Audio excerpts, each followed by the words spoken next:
The moon hangs low over the Nile, its reflection shimmering softly across the rippling water. A warm breeze drifts through the reeds, carrying the scent of life and dust, of earth that has known both birth and decay for thousands of years. Along these banks, long before the memory of our own time began, a civilization was born, a world of gods and kings, of golden tombs and endless sand. They built monuments that touched the sky and dreamed of eternity beneath it. This is their story, a journey through the heart of ancient Egypt. Before we begin, let me know in the comments where you're listening from and what time it is. It's somewhat comforting to imagine all of us, scattered across the globe, quietly unwinding together. So, breathe deeply, settle in, and allow the mysteries of time and space to cradle your imagination. For in the quiet hours of the night, under the same stars once watched by our ancestors, the secrets of long-lost civilizations await, patiently, quietly, like ancient stars still shining from light years away. Let's begin. Imagine standing at dawn on the banks of the Nile, when the first rays of sunlight spill gently across the desert horizon. The air is still cool, carrying the faint scent of river water and the hum of insects stirring to life. Before you, the great river flows like a ribbon of silver, cutting through the endless sands that stretch far beyond sight. Palm trees sway softly in the morning breeze, and birds take flight in the pink glow of early light. For the people who once lived here, this was not just a river, it was life itself. The Nile was the heartbeat of Egypt, the thread that bound together the story of one of the world's greatest civilizations. Long before the age of pyramids and pharaohs, before kings ruled from golden thrones, or scribes wrote in sacred symbols, there were small communities who settled along these fertile banks. The annual flood of the Nile transformed barren desert into lush farmland, leaving behind a rich, dark soil that could grow wheat and barley in abundance. In a world of scarcity, this miracle of renewal was both dependable and divine. Each year, as the waters rose, the people rejoiced, for it meant life would continue. It was this rhythm, the predictable pulse of the Nile, that allowed Egypt to flourish, while much of the surrounding world remained harsh and dry. These early settlers learned to read the signs of the river. They watched the stars to predict its rise and marked its flow with primitive calendars.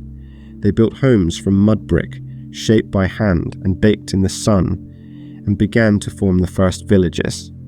Small clusters of families who shared tools, food, and stories by firelight. Over time, these villages grew into towns, and those towns would one day grow into the great cities of the Nile Valley. It was here, along this sacred corridor of water and sand, that humanity learned the power of cooperation and the importance of order. The Nile did not simply feed the body, it nourished the spirit. The Egyptians came to believe that their gods dwelled within the river's flow and the sun's warmth. They saw divinity in everything that sustained them, in the shining disk of Ra as he crossed the sky, in the fertile earth of the riverbanks, and in the gentle flood that mirrored the cycle of life, death, and rebirth. This spiritual connection to nature shaped their entire worldview. To them, the universe was not chaotic, but balanced. Every rise met by a fall, every death followed by renewal.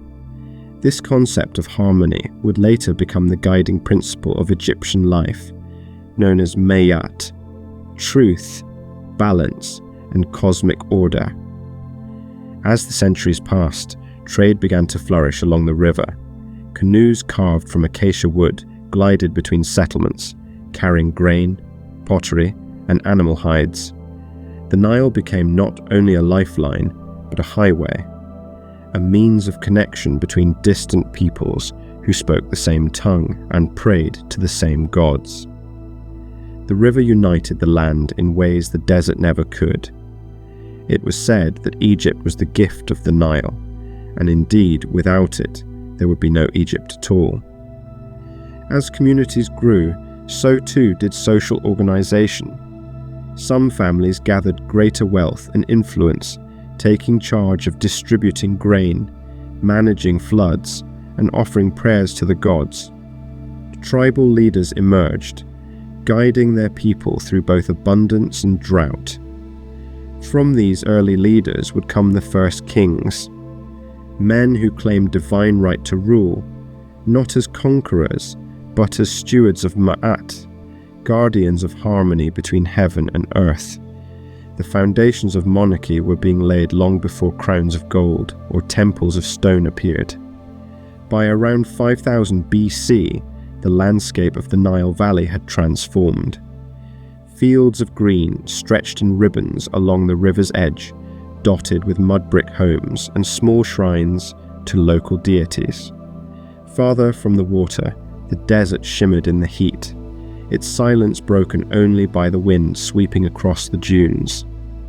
People lived with a quiet reverence for the land, aware that a single mist flood could bring famine, and a single bountiful one could bring prosperity.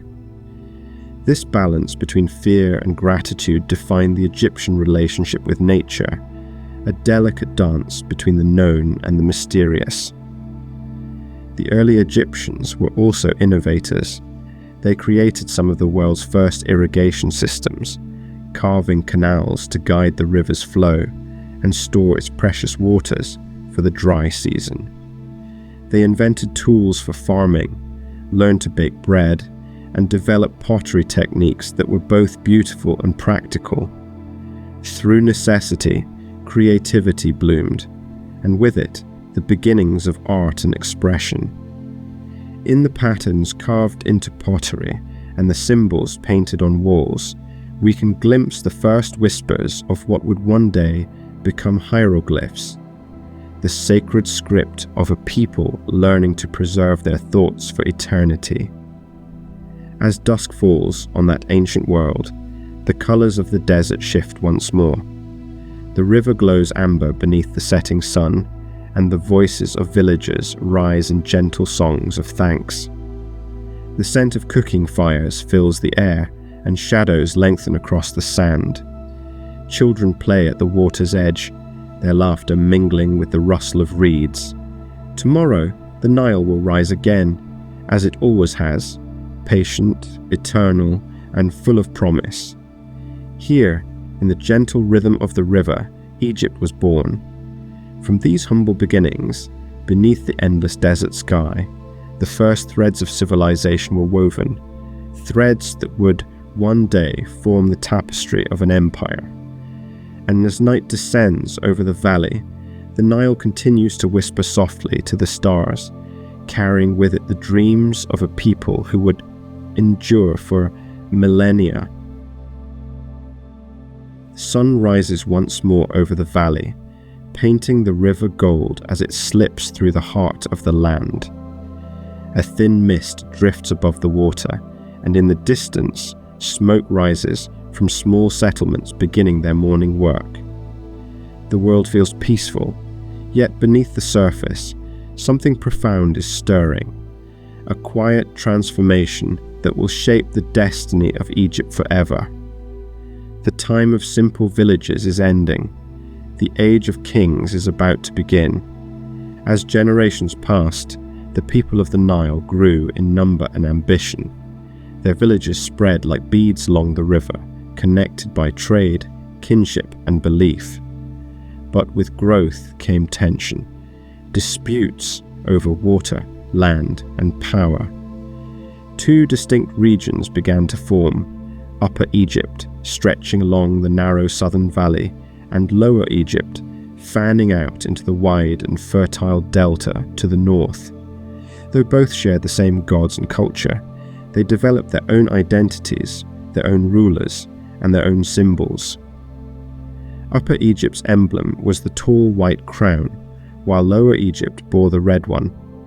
For centuries, these two lands lived in delicate balance, sometimes trading, sometimes warring, both dreaming of unity under one divine ruler.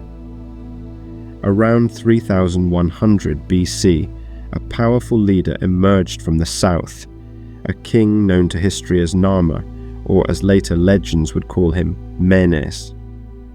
His name would echo across eternity as the one who first bound the two lands into one. Ancient carvings, etched upon stone palettes, depict him wearing both crowns, white and red, symbolizing his dominion over all Egypt. In one image, he raises his arm in victory, striking down his foes, while beneath him the defeated lie scattered like reeds in the wind. Yet this conquest was not born merely of war, but of vision. Narmer understood that Egypt's strength would lie in unity, in the river that joined all people as one. Under Narmer's rule, the first great capital was founded at Memphis, a city strategically placed where Upper and Lower Egypt met.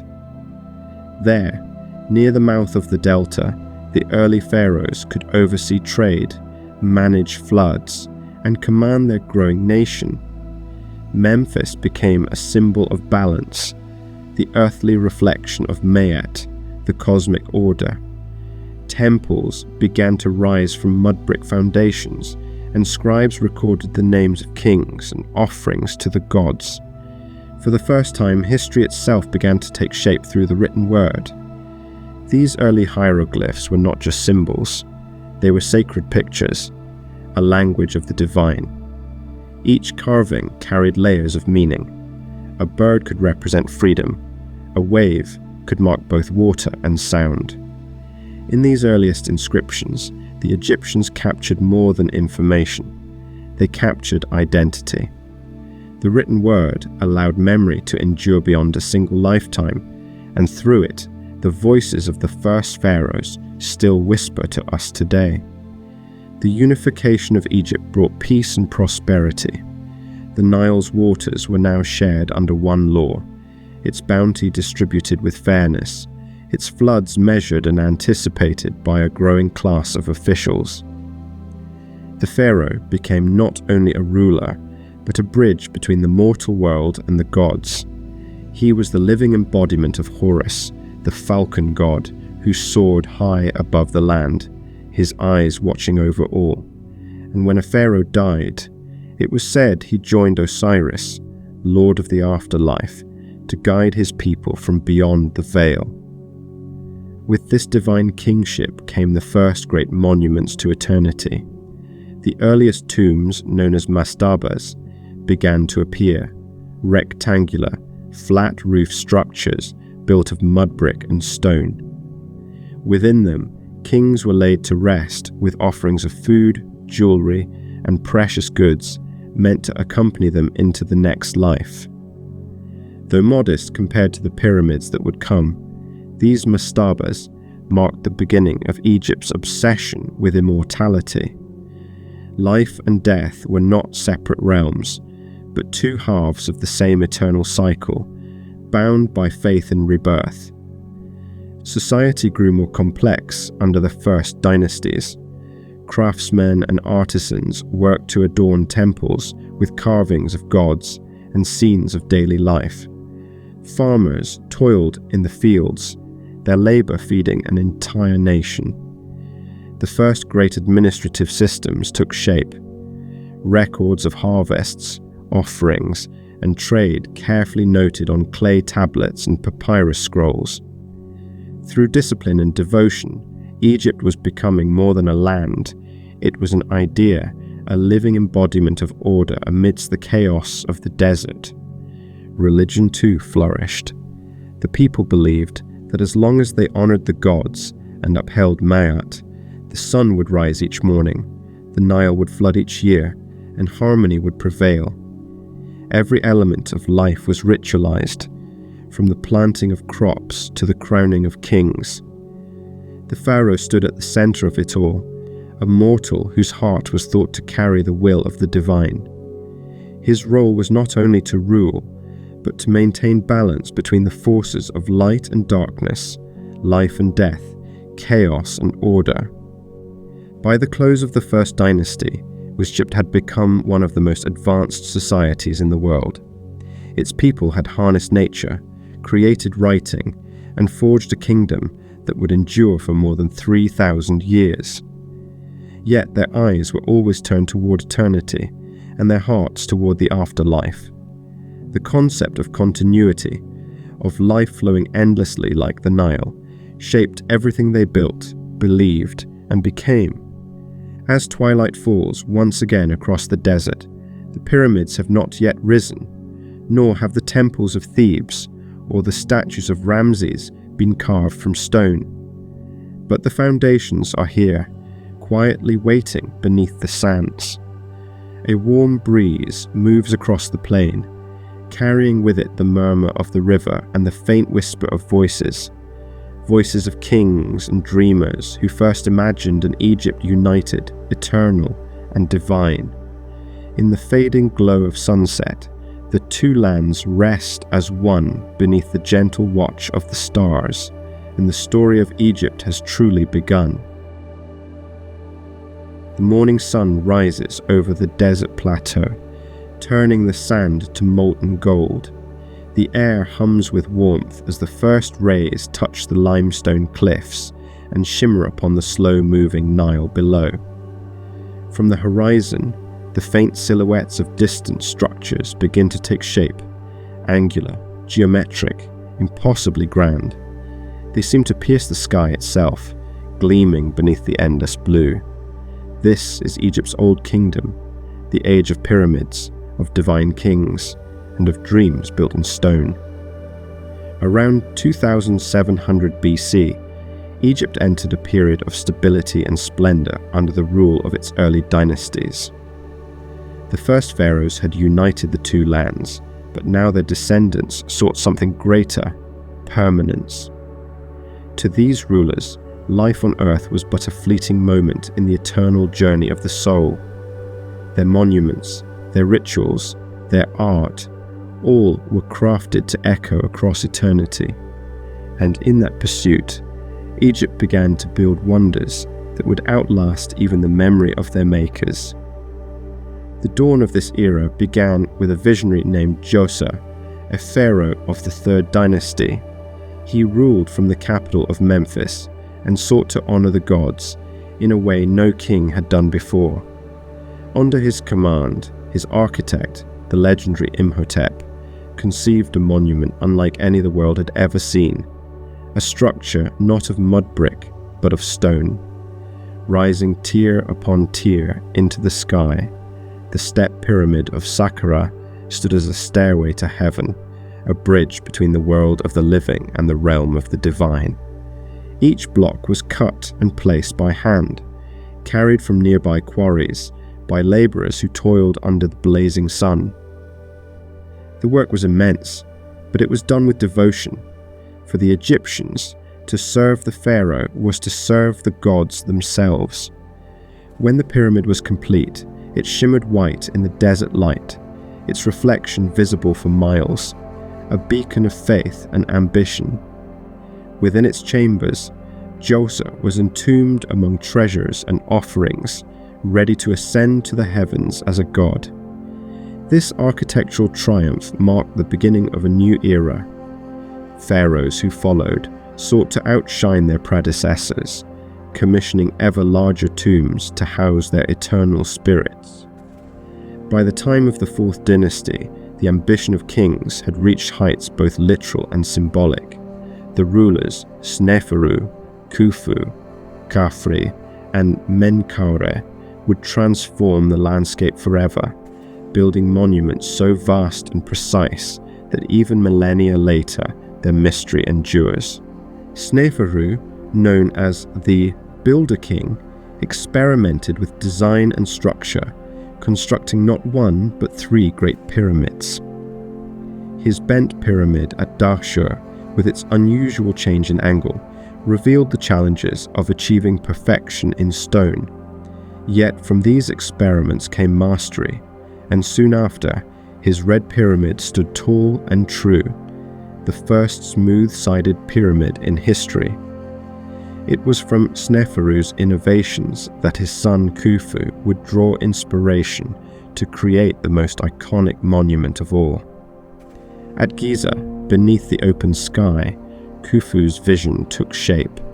The Great Pyramid, originally rising to nearly 147 meters, became the largest stone structure ever built.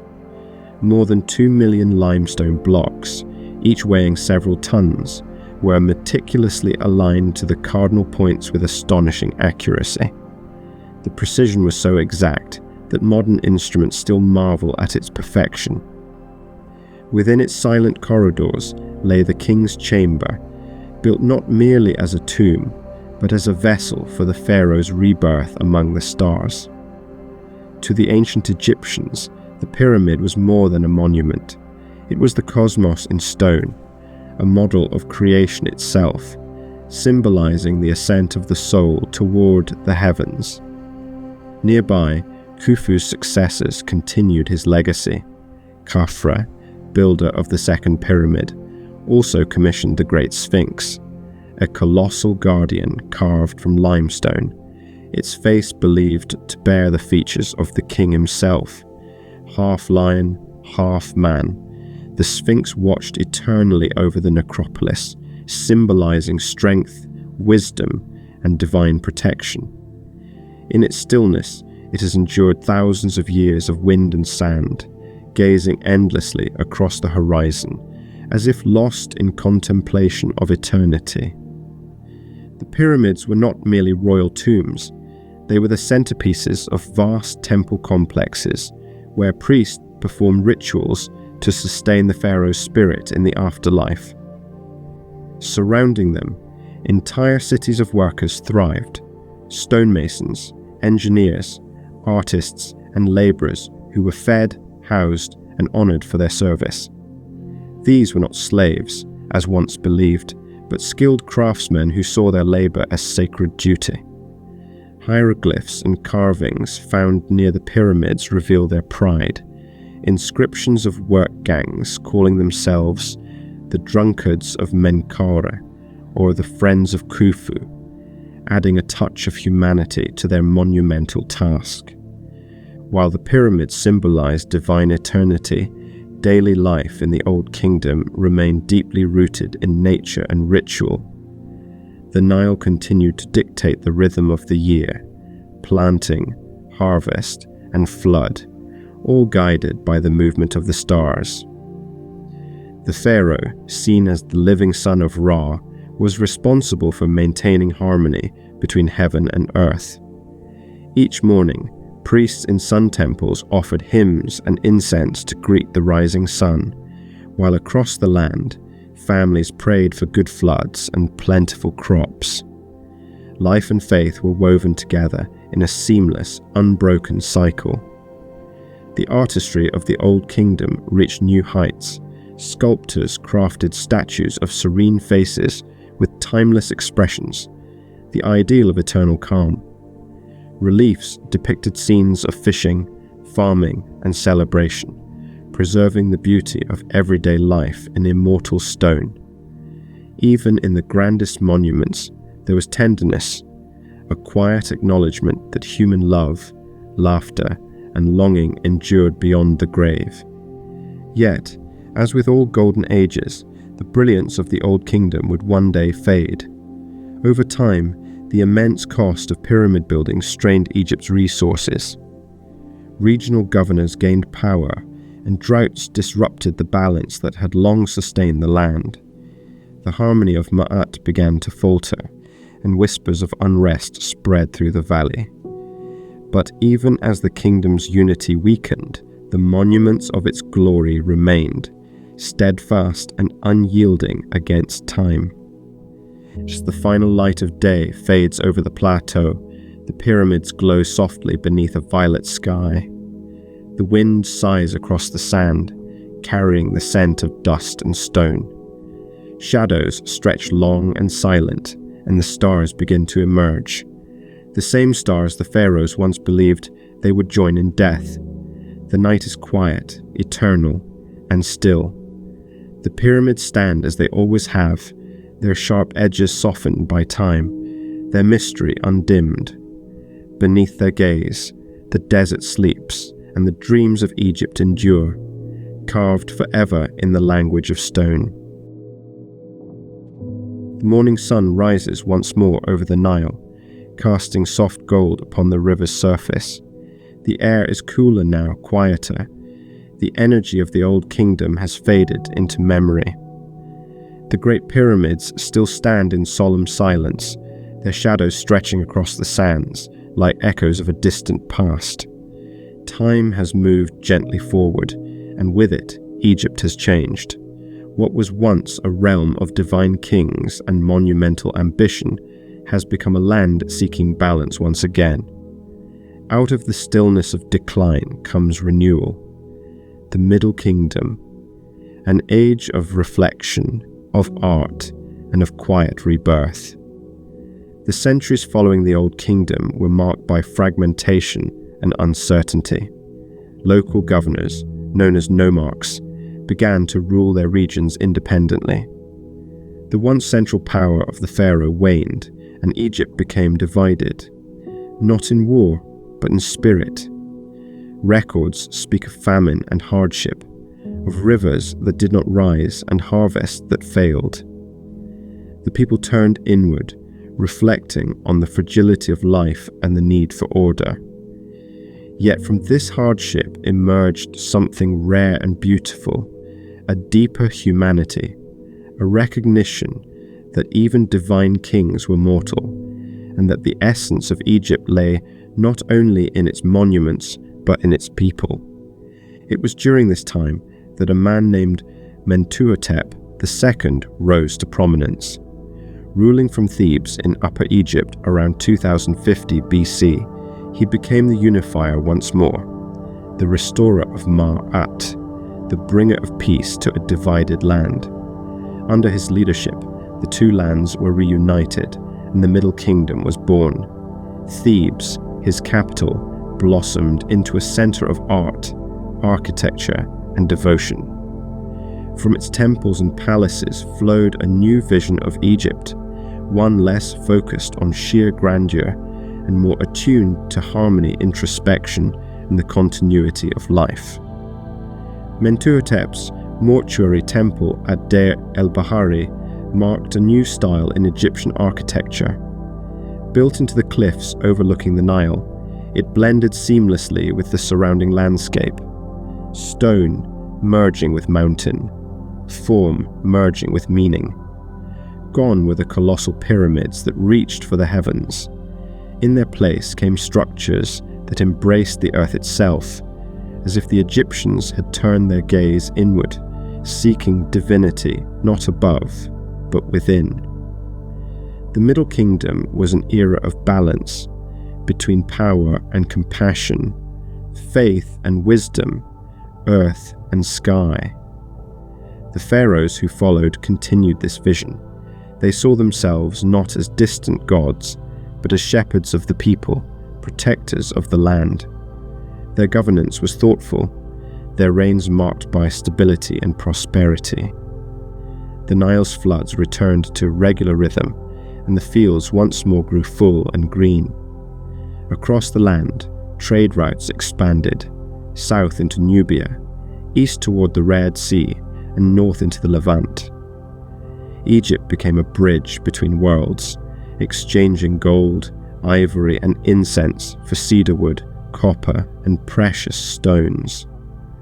The kingdom pulsed again with life, its spirit renewed. Art and literature flourished as never before. Sculptors carved delicate statues of the pharaohs, not as towering symbols of might, but as serene, contemplative figures. Their eyes were softer now, their expressions human. In writing, too, a new depth emerged. The great works of Middle Kingdom literature, such as The Tale of the Shipwrecked Sailor and The Instruction of Amenemhat, revealed the heart of Egyptian thought. These were stories of humility, of destiny, of resilience in the face of uncertainty. They spoke of fear and hope, of trust in the unseen order of life.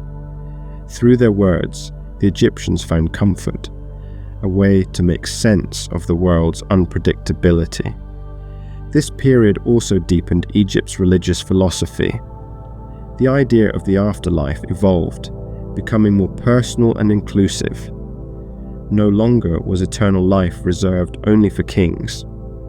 The common people too could aspire to the field of reeds, that tranquil paradise where the soul lived on in harmony and joy. Funerary texts began to appear in ordinary tombs, guiding the departed through the trials of the underworld. These writings, precursors to the Book of the Dead, spoke of the heart swaying against the feather of Ma'at, of truth and justice as the measure of all souls.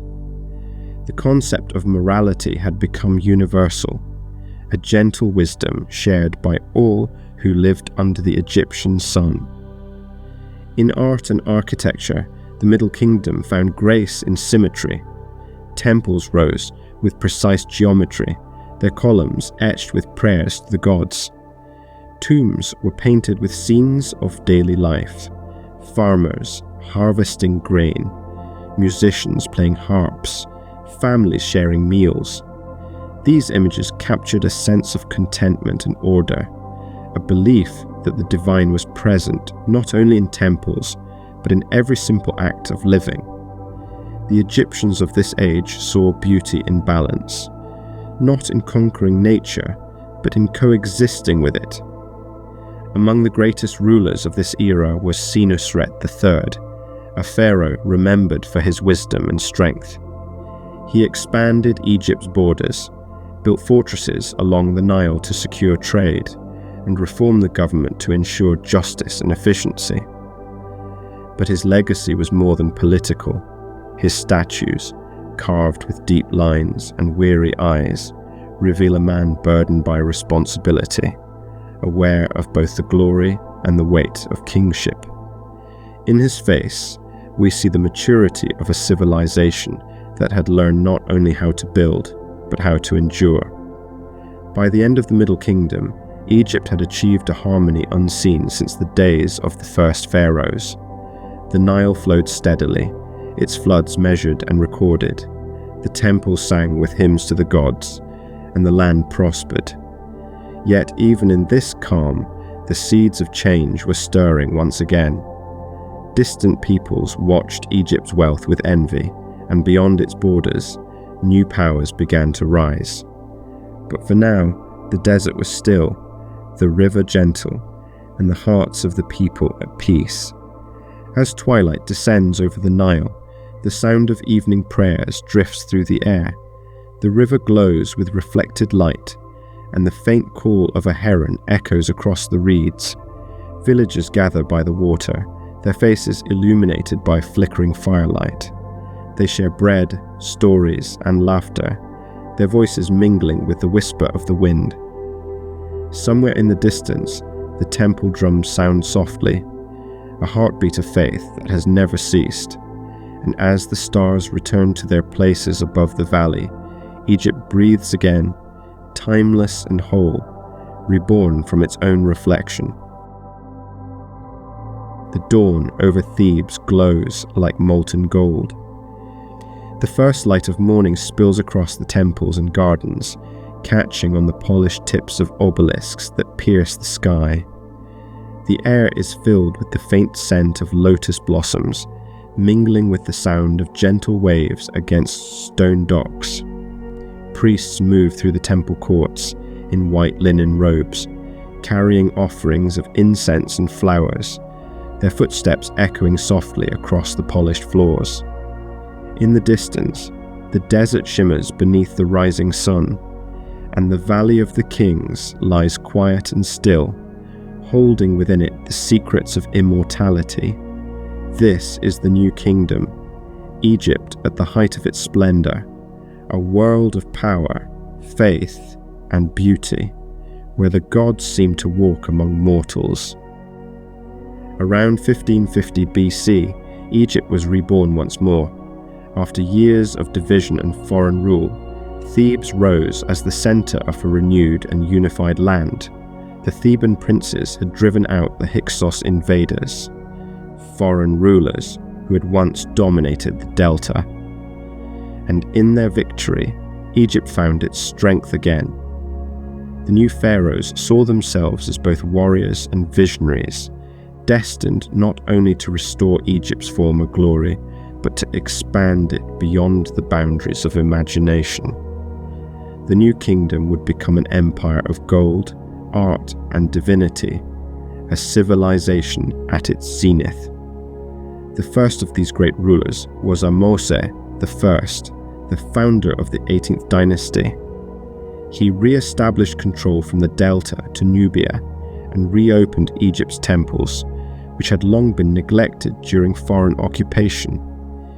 With peace restored, prosperity returned to the Nile Valley. Trade flourished, bringing exotic treasures from faraway lands, ebony from the south, cedar from Lebanon, lapis lazuli from Afghanistan. Egypt was no longer just a kingdom. It was the beating heart of the ancient world, a place where wealth and wonder met in perfect harmony. Among the early rulers of this golden age, one name shines with particular brilliance: Hatshepsut, the queen who became king. She ruled not merely as consort or regent, but as pharaoh, a woman in a role long reserved for men. Hatshepsut's reign was one of peace and prosperity, marked by breathtaking artistry and architectural vision.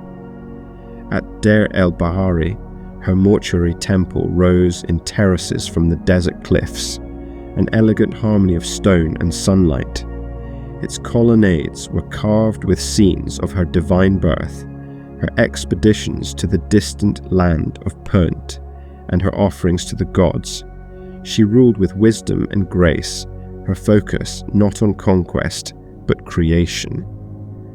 Under her reign, Egypt flourished like a lotus opening in the morning light. But the age of peace would soon give way to an era of bold reform and spiritual upheaval. After Hatshepsut's passing came Amenhotep III, whose reign marked the peak of Egypt's wealth and cultural brilliance. His temples glittered with gold, his artisans created statues of sublime perfection, and his influence stretched from Nubia to Mesopotamia. Yet even in this golden light, shadows began to stir. His son Amenhotep IV, who would later rename himself Akhenaten, sought to transform the very soul of Egypt. Akhenaten believed in one supreme god, the Aten, the disk of the sun, and sought to replace the old pantheon with this single divine power. He built a new capital, Akhetaten, modern-day Amarna, dedicated entirely to the worship of the sun's radiant light. The art of this period changed dramatically, human, tender, and naturalistic, depicting the royal family not as distant gods, but as loving parents beneath the sun's rays. Yet Akhenaten's revolution was short-lived. His monotheistic faith challenged centuries of tradition, and after his death, Egypt swiftly restored the old gods. His successor, the boy king Tutankhamun, returned to Thebes and reinstated the worship of Amun, the Hidden One. Though his reign was brief, his name would one day echo through eternity when his tomb, miraculously intact, was discovered thousands of years later by Howard Carter, awakening the modern world's fascination with ancient Egypt. As the 18th dynasty gave way to the 19th, Egypt's ambitions grew once more. Under Seti I and his son Ramses II, the empire reached its zenith of military power. Ramses the Great, as he would later be known, became the most celebrated of all pharaohs. His reign stretched over 6 decades, a lifetime of grandeur and legacy. He built colossal temples at Abu Simbel, carved directly into the cliffs of Nubia, their massive statues gazing out over the desert with calm authority. His name was etched upon more monuments than any other ruler in history, his image immortalized in stone across the length of the Nile. Ramses was not only a builder but a warrior. His most famous battle, fought at Kadesh against the Hittites, became legend, a contest of empires that ended not in total victory, but in the world's first recorded peace treaty. His reign represented the dual spirit of the new kingdom, strength tempered by wisdom, conquest balanced by diplomacy. And yet, beyond the grandeur of kings, life for the people of Egypt continued, much as it always had. Farmers tended the fields, artisans painted tombs, and children played by the river's edge.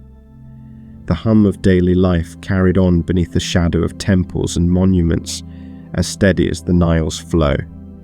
The capital at Thebes was a city of devotion and splendor. The temple of Karnak, dedicated to Amun-Ra, expanded into one of the largest religious complexes ever built. Its vast halls, lined with towering columns, echoed with chants and hymns. Priests tended to sacred rituals from dawn till dusk, their offerings ensuring that the sun would rise each morning and the river would flood each year. At night, the temples glowed with torchlight and music drifted across the courtyards, soft harps, flutes, and voices singing praises to gods eternal. For centuries, the New Kingdom embodied everything Egypt aspired to be: powerful, enlightened, and eternal. Its art captured the beauty of life with grace and precision. Its temples reached toward the heavens. Its faith held firm in the belief that order, justice, and divine harmony governed all. The people of this era believed they lived in the age of perfection, blessed by the gods and destined for eternity. Yet, like all things, the Golden Age could not last forever. Over time, the cost of empire, the strain of foreign campaigns, and the growing power of the priesthood began to erode the stability that had once defined Egypt's greatness. Foreign invaders loomed beyond the borders, and internal divisions deepened. The empire that had stretched so far began to retreat. The grandeur remained, but the spirit of unity began to wane. As the sun sinks behind the cliffs of Thebes, the temples glow with the last light of day. The river turns to molten amber, and the shadows lengthen across the sacred valley. In the hush of twilight, the faint music of a distant harp drifts on the breeze, a melody of remembrance and peace. The gods of Egypt still watch from their shrines, silent and eternal, as the empire they blessed begins to fade softly into the coming night.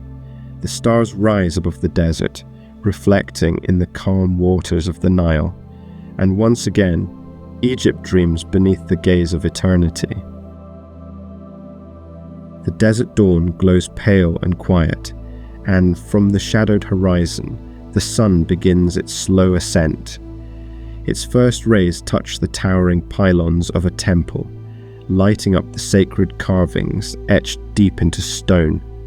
Columns rise like forest trunks, their tops shaped as open lotus blooms reaching toward the sky. The air is heavy with the scent of incense and the faint murmur of chanting priests.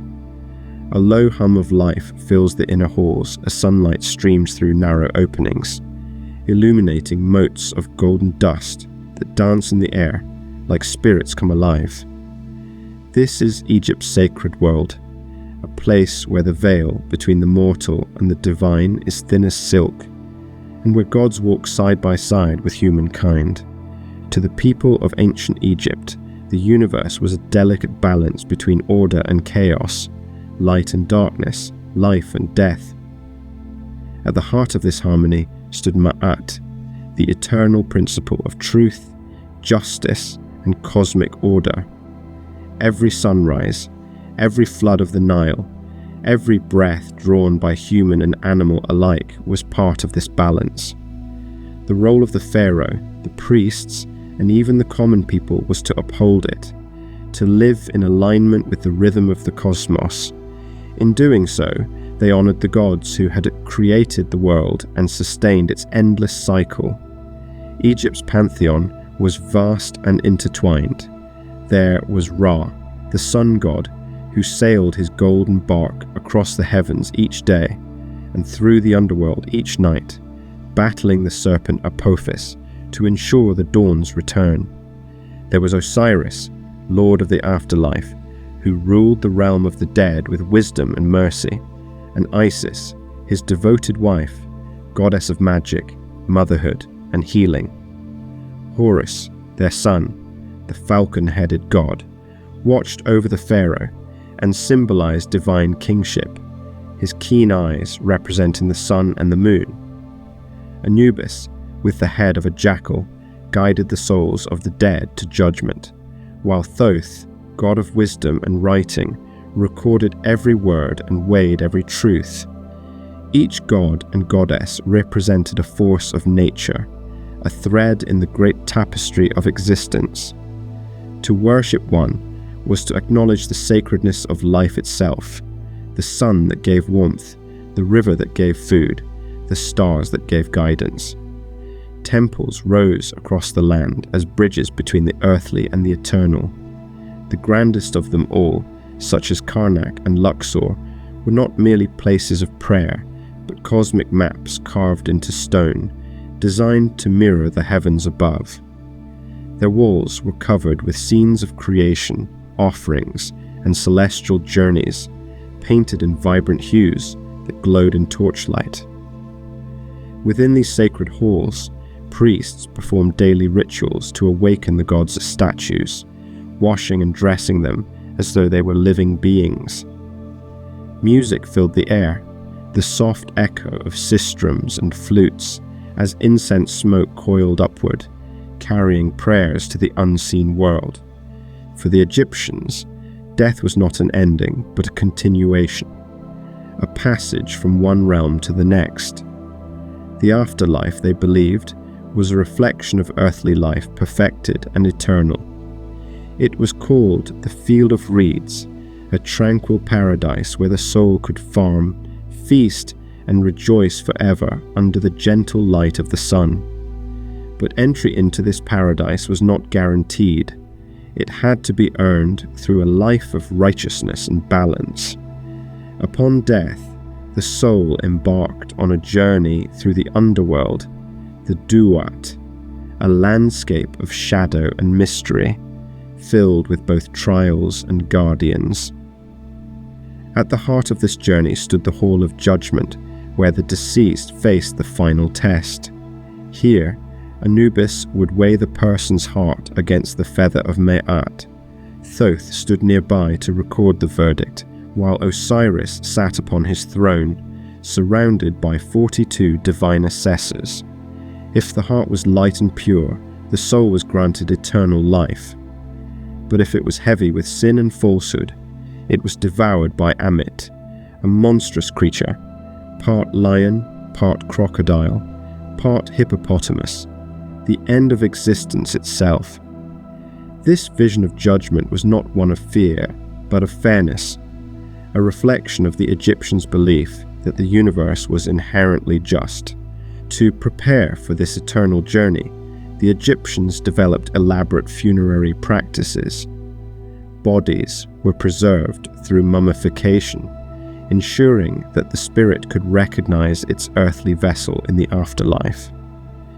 Organs were carefully removed, placed in canopic jars, guarded by protective deities, while the body was wrapped in layers of linen, each inscribed with spells for protection. Gold amulets were nestled within the wrappings, the Eye of Horus, the Scarab of Rebirth, symbols of divine renewal.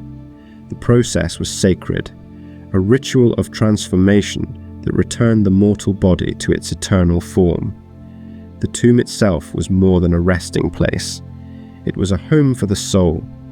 Its walls were painted with scenes of daily life and adorned with hieroglyphic prayers, ensuring the spirit would never forget the world it once knew. Offerings of food, wine, and incense were left for the ka, the vital essence of the person, while priests recited spells from the Book of the Dead, guiding the soul safely through the duat. These texts were filled with wisdom, poetry, and profound hope. May your soul rise as Ra in the sky. May you awaken each morning as the sun is reborn. The grandeur of Egypt's religion lay not only in its temples and tombs, but in its intimacy. It was present in the smallest gestures: a woman placing a lotus before an altar, a farmer whispering thanks to the river, a child tracing the shape of a god in the dust. To the Egyptians, the divine was everywhere, woven into the fabric of existence. Life itself was a sacred act, and death was simply another form of awakening. As the centuries passed, the rituals continued. Priests kept the temples alive with offerings and chants. The people honored the festivals of Osiris, Hathor, and Ra with music, dancing, and light. Every season, every sunrise was a reminder of the eternal cycle, of life's resilience, of death's quiet promise, of the universe's endless renewal. Now, as night falls over the temples, the columns glow with the last light of the setting sun. The air cools, and the priests extinguish their torches one by one. The carvings on the walls, once vibrant in daylight, now rest in gentle shadow. The Nile flows quietly beyond, reflecting the stars above. Somewhere, a lone heron glides across the water, its wings catching the moonlight.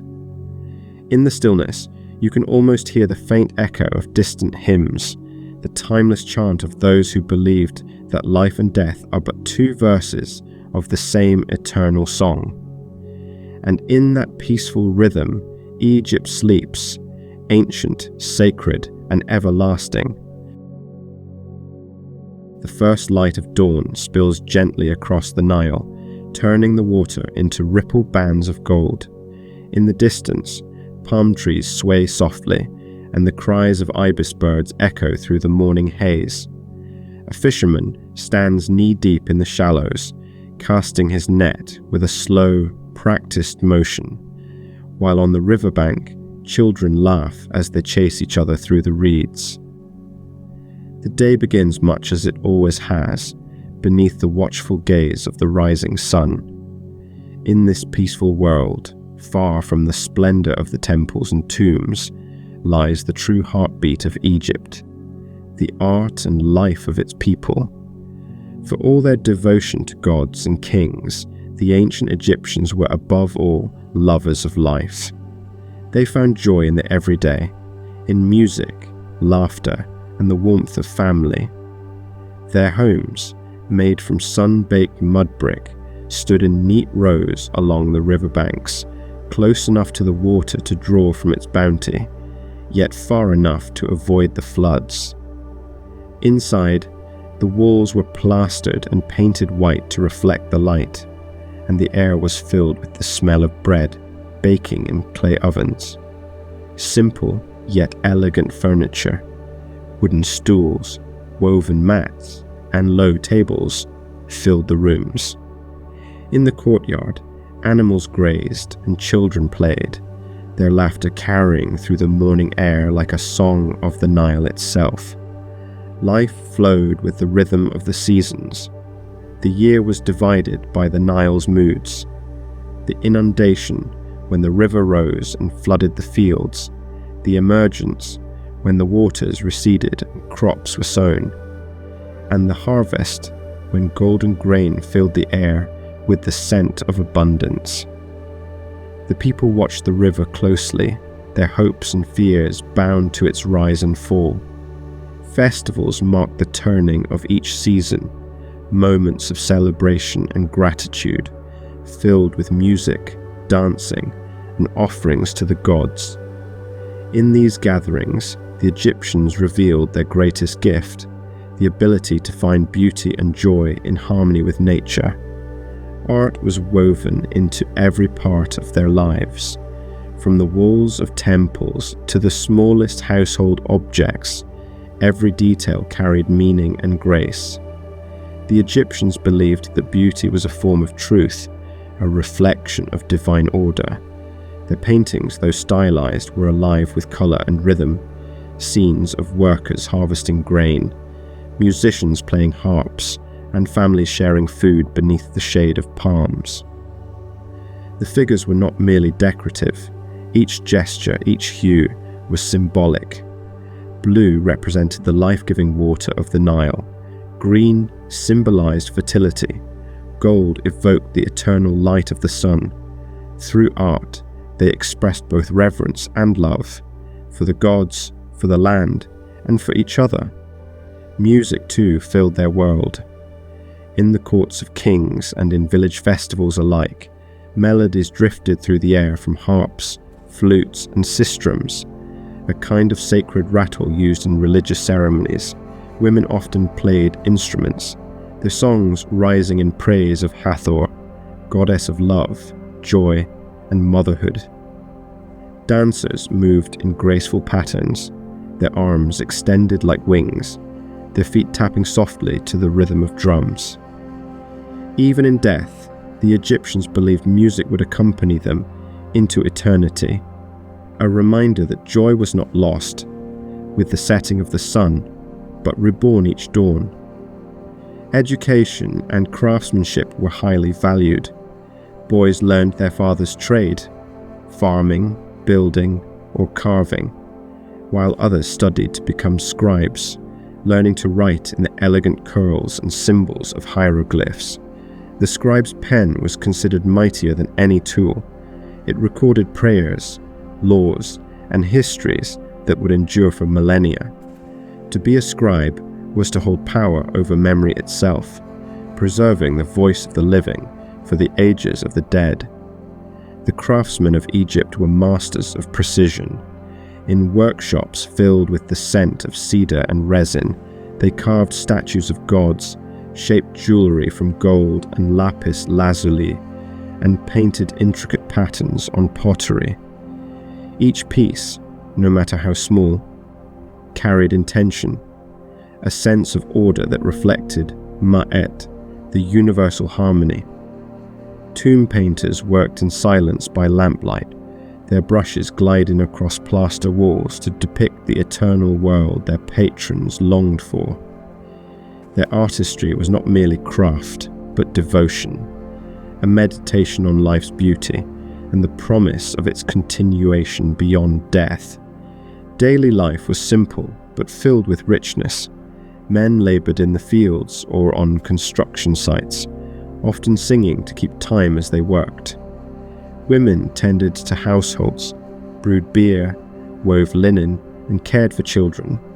Their days were long but steady, guided by the sun's path and the rhythm of the river. Meals were humble but nourishing: bread, onions, lentils, dates, and fish from the Nile. Beer was the staple drink, a gift of grain and yeast that sustained the people through work and worship alike.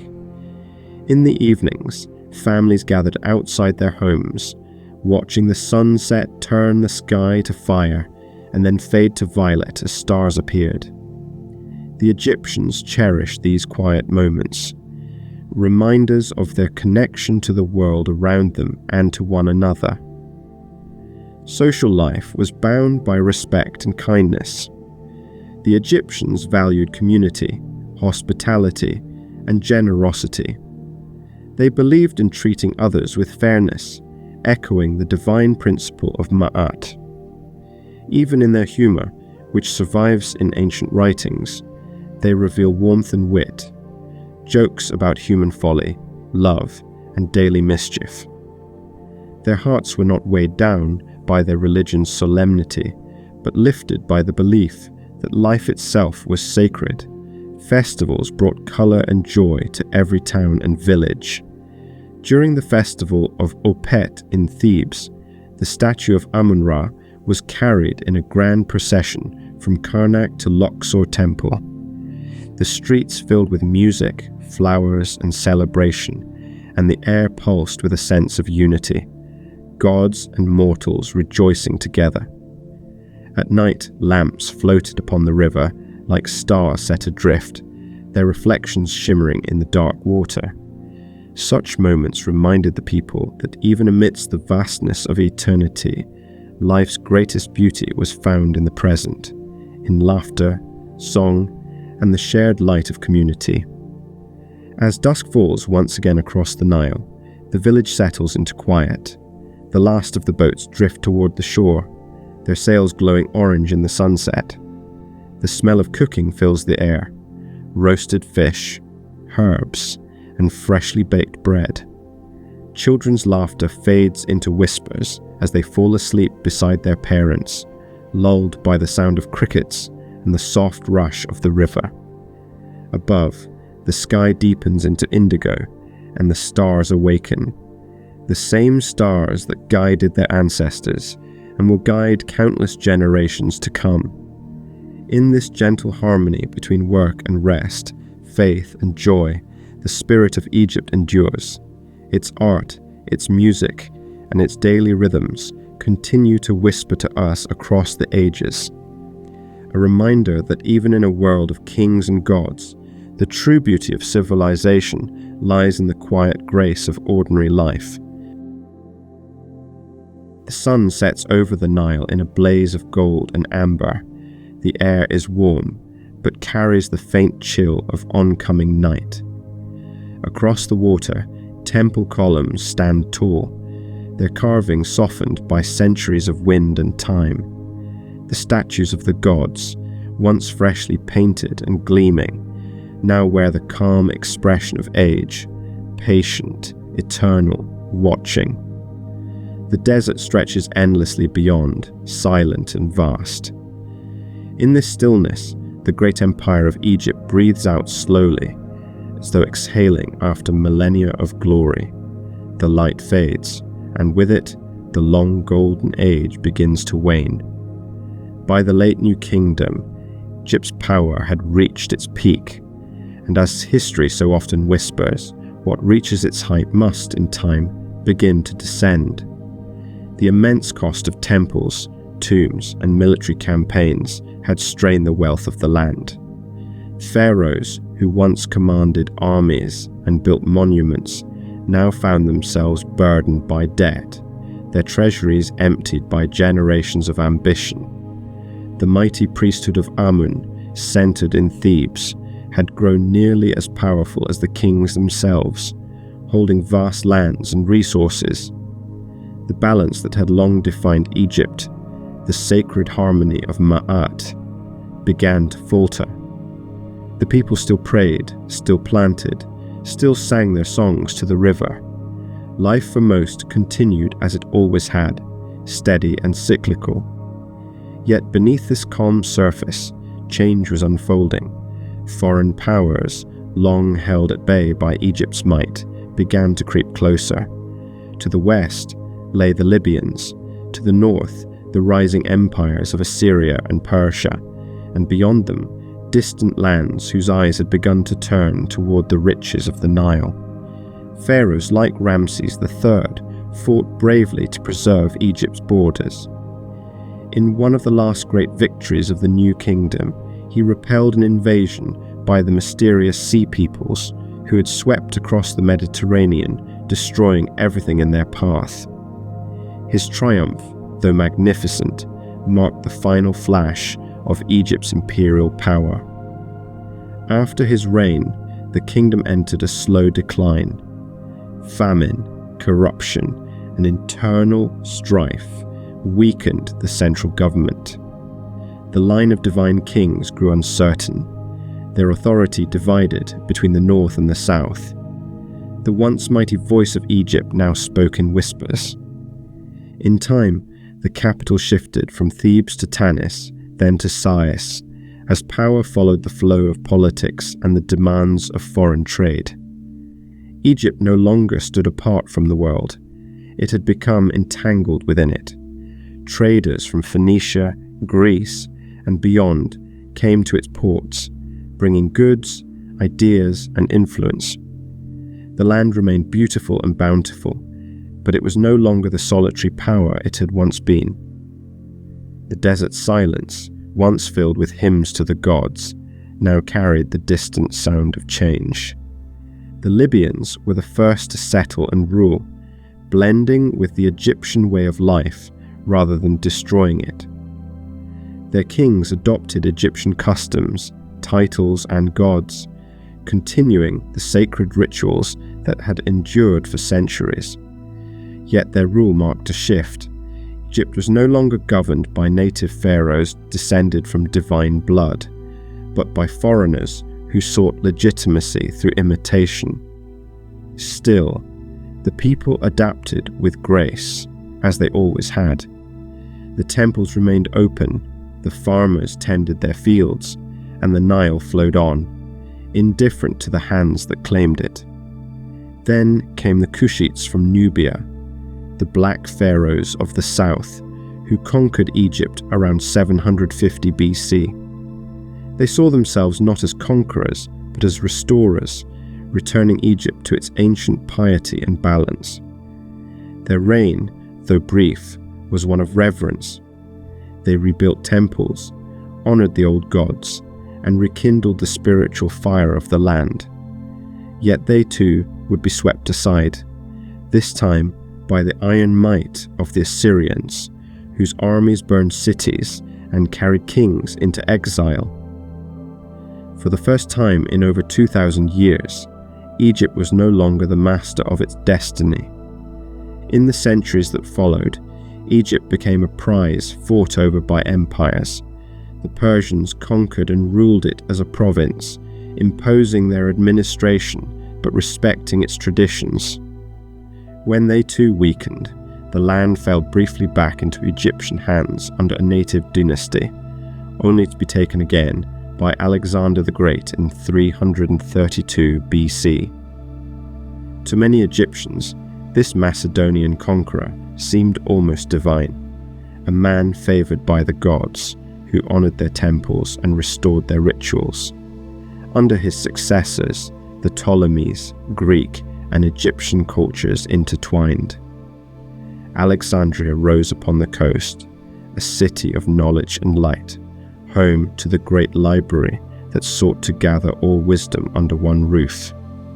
Yet, even as learning flourished, the old religion slowly faded, its gods replaced by new beliefs, its temples left to the wind and sand.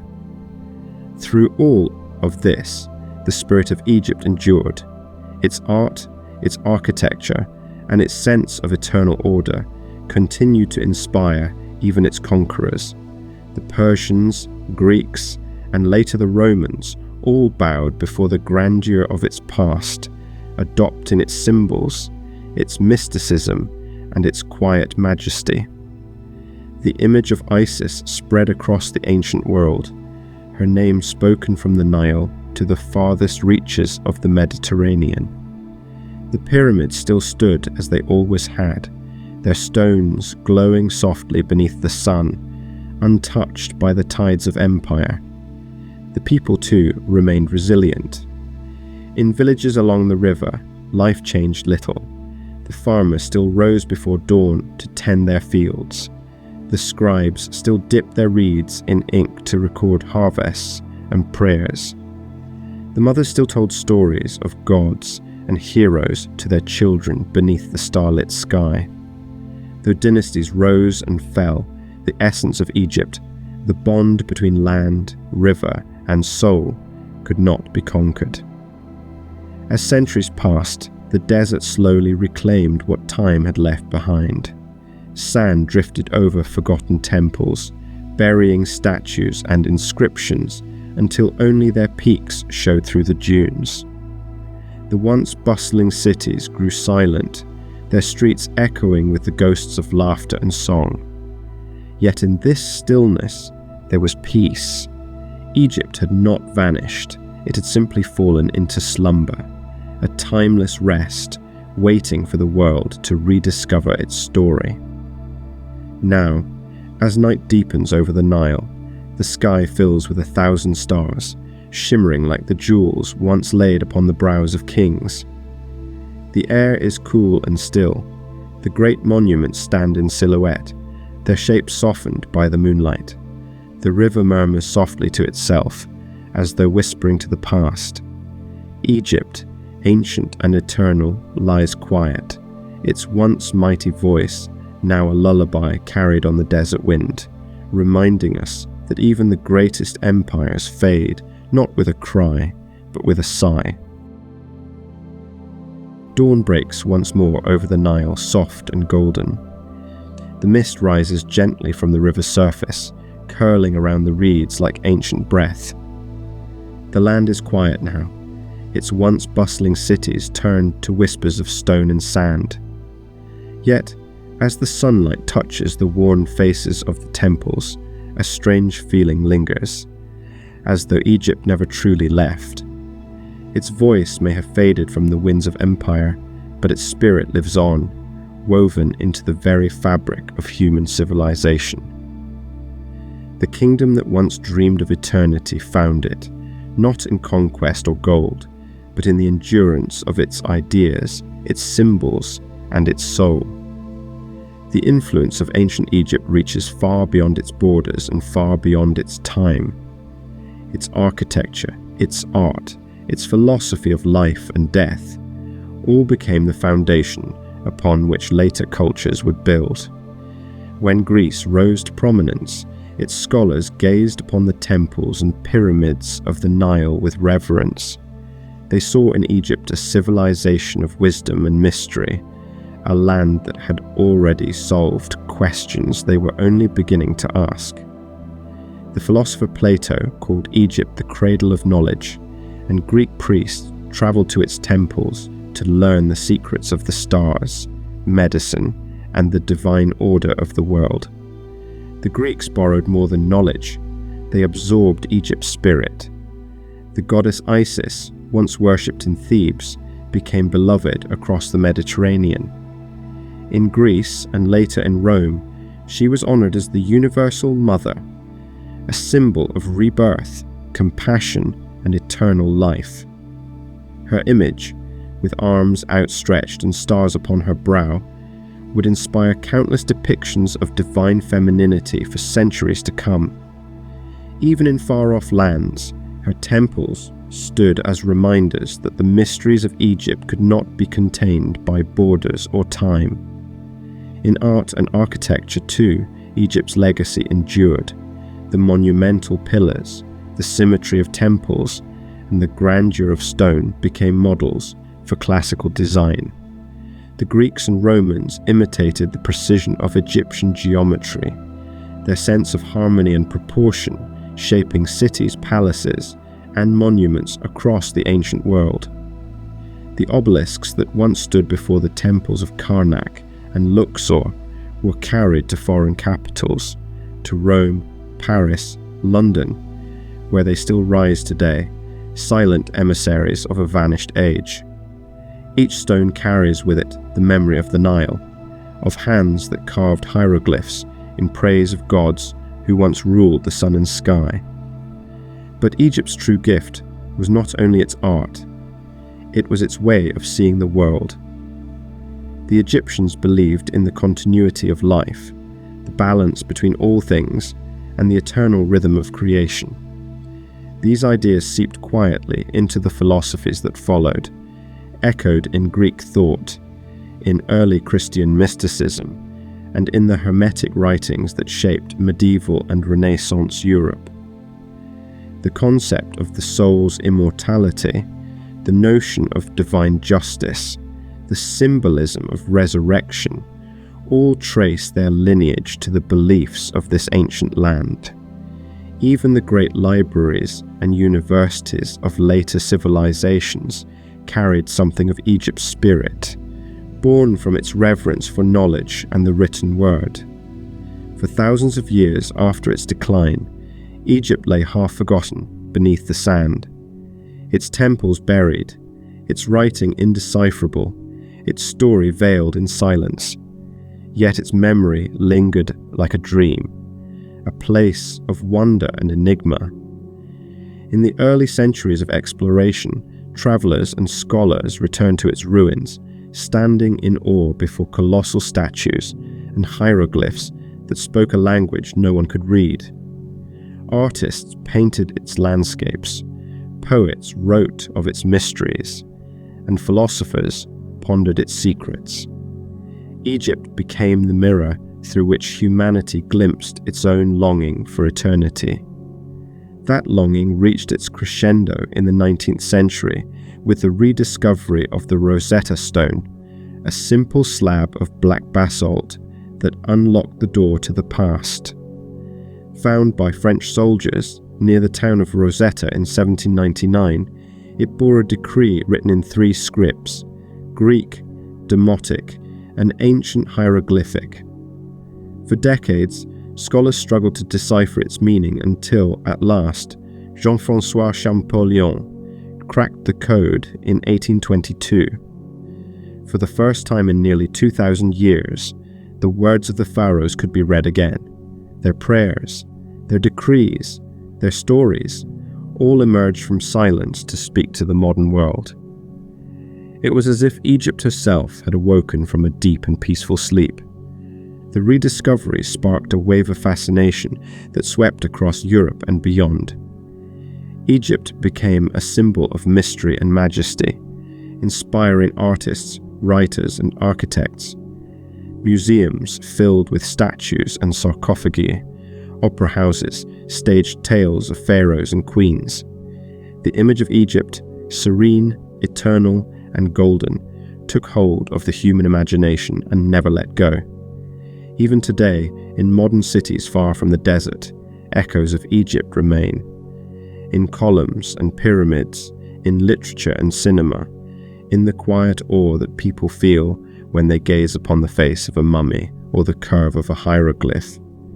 But perhaps the truest legacy of ancient Egypt is not found in its ruins or relics, but in the enduring lessons it left behind. It taught humanity the value of harmony, of living in rhythm with the natural world. It showed that beauty and order are not luxuries, but necessities for the soul. It reminded us that memory is sacred, that writing can make thought immortal, and that death itself is not an end, but a doorway. Egypt's story is the story of life eternal, a reminder that even in stillness, the spirit endures. Now, as the sun sets once more over the Nile, the ancient land glows with a soft amber light. The river moves quietly, its surface like glass, reflecting the deepening hues of dusk. The pyramids stand in silhouette, timeless as the stars that rise above them. The wind carries the faint scent of sand and stone, the whispers of gods whose names have outlasted empires. And somewhere in that vast silence, one can almost hear the heartbeat of eternity, steady, calm, unbroken. Egypt's legacy is not a memory, it is a presence, living still within the art, the thought, and the wonder of humankind. The desert sleeps beneath a silver moon. The dunes shimmer faintly under its light, their curves smooth and endless, like the waves of an ancient ocean turned to sand. In the distance, dark shapes rise against the horizon, the pyramids of Giza, their edges softened by the night air. The wind moves gently, carrying whispers through the hollows of stone and time. Somewhere among these silent giants, footsteps crunch softly, explorers, archaeologists, dreamers, drawn by the same question that has echoed through the ages. What secrets lie buried beneath the sands of Egypt? For centuries these wonders lay quiet, half swallowed by the desert. The once bright temples of Luxor and Karnak had faded into ruins. The tombs of the Valley of the Kings slept beneath layers of dust. The hieroglyphs that adorned their walls were beautiful but silent, an unreadable script from a world forgotten. To travelers of the Middle Ages and early modern times, Egypt was a riddle written in stone. Its monuments inspired awe and wonder, but their meaning was lost to time. That silence began to break in the late 18th century, when the armies of Napoleon Bonaparte marched into Egypt. Though driven by conquest, their arrival sparked something unexpected, a rebirth of curiosity. Among Napoleon's soldiers were scholars, artists, and scientists who carefully recorded everything they saw. Their findings, published in the monumental Description de l'Égypte, revealed to Europe the grandeur of a civilization long asleep. The great temples were sketched and studied, the statues measured and catalogued. Egypt had been rediscovered, not as myth, but as memory. And then, in 1799, a simple stone changed everything.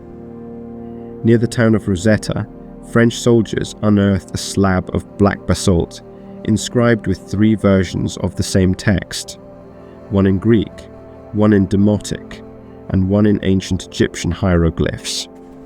This was the Rosetta Stone, the key that would unlock the language of the Pharaohs. For more than 2 decades, scholars puzzled over its symbols until, in 1822, Jean-François Champollion announced his breakthrough. The hieroglyphs could finally be read. The ancient world had found its voice again. From that moment, Egypt's past came alive once more. Temples and tombs were no longer silent ruins. They were stories, prayers, and memories carved in stone. The words of kings and priests spoke again, revealing their thoughts, their fears, and their faith. The Book of the Dead, once mysterious, now unfolded like a map of the soul. The paintings that line the tomb walls were not mere decoration, but visions of the afterlife, glowing with meaning.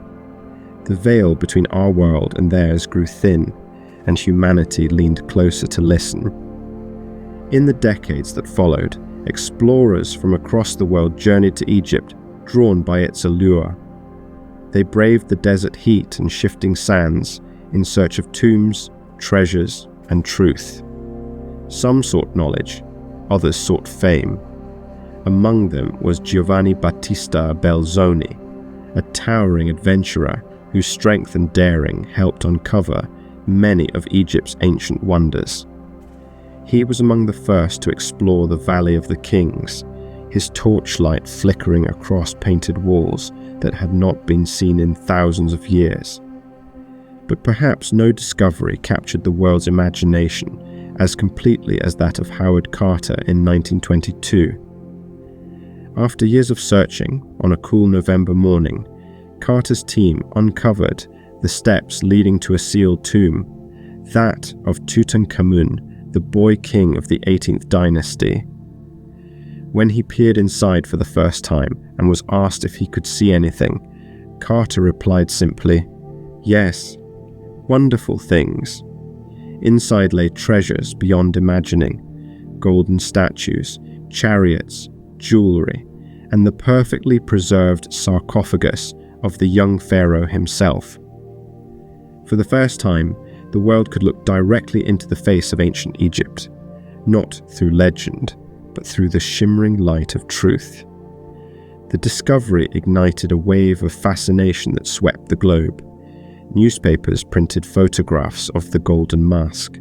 Poets wrote verses of lost kingdoms, and the art of the early 20th century was infused with Egyptian motifs: lotus flowers, wings of Isis, and stylized suns. The mysteries of the Nile had awakened a modern world hungry for wonder.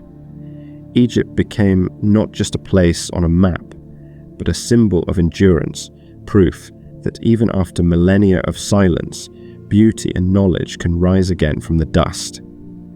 In time, archaeology grew more careful, more respectful. The focus shifted from treasure to understanding, from possession to preservation. The temples of Abu Simbel threatened by the rising waters of the Aswan Dam, were painstakingly cut into pieces and rebuilt stone by stone on higher ground, saving them from submersion. Museums across Egypt began to safeguard their heritage, and the study of Egyptology flourished as a science of reverence, not conquest. Scholars, local communities, and travelers alike came to see that these monuments were not relics of a dead past, but living links to humanity's shared story. Today, Egypt stands both ancient and alive. Its cities hum with life and colour, while its monuments watch quietly over the flow of time. Tourists wander through the great halls of Karnak, their footsteps echoing where priests once walked in devotion. The call to prayer drifts across the desert wind, mingling with the faint memory of chants sung thousands of years before. Modern Egypt carries its history with grace, not as a weight, but as a crown. The pyramids still stand beneath the same stars, unchanged and unbroken, symbols of endurance that belong not only to Egypt, but to all of humankind. As night returns to the desert, the moon climbs high over the ruins. The sand glows silver. The air is cool and still. The great Sphinx gazes eastward, its face worn yet serene, its eyes fixed on eternity. The Nile murmurs softly in the distance, carrying reflections of starlight along its surface. In the hush of the night, the past and present seem to merge, as if time itself were pausing to listen to the echo of its own heartbeat. Egypt's story is not one of endings, but of return. Every grain of sand, every stone, every symbol carved upon a temple wall tells us that nothing is ever truly lost. The ancient people who once prayed to the sun, who built cities of stone and dreamed of immortality, were right in their faith, for in their art, their words, and their monuments, they endure. And as long as the Nile flows, as long as the stars rise over the desert, the spirit of Egypt will never fade. If you're still awake, let your thoughts fade like mist over the river, and let rest find you softly and slowly. Or if your curiosity still stirs beneath the quiet of night, why not continue your journey with one of our other videos? Perhaps another ancient world waiting to be rediscovered. Wherever you are, thank you for listening, and until next time, sleep well.